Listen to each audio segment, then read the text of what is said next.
ఇక్కడైతే యూదా ఇస్కరియోతు దేవుని యేసు మీద అలిగాడంట, యేసు మీద కోపపడ్డాడంట, యేసు మీద పగ పెట్టుకున్నాడంట. పగ పెట్టుకుని ప్రధాన యాజకుల దగ్గరికి పోయాడంట. నేరుగా ప్రధాన యాజకుడి దగ్గర పోయి, నేను అప్పచెప్తాను, నాకేంటి లాభం? అప్పచెప్తామంటే నీకు హ్యాండ్ ఓవర్ చేస్తానని చెప్తలే, ద్రోహం చేస్తానికి నాకేమి ఇస్తావు?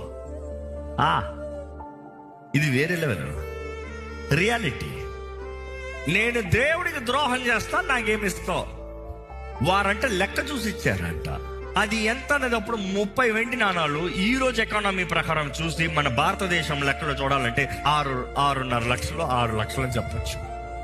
6 లక్షలకి వేసిన అమ్మేస్తారా? నేను మొదటిసారి ఉండకైతే 6 లక్షలకి వేసుకోవడం సార్, 10 రెట్లు ఇస్తాను రా, 100 రెట్లు ఇస్తాను రా, 1000 రెట్లు ఇస్తాను రా. నా ఏసీ నువ్వు ఇవి నా ఏసీ నువ్వు ఎంత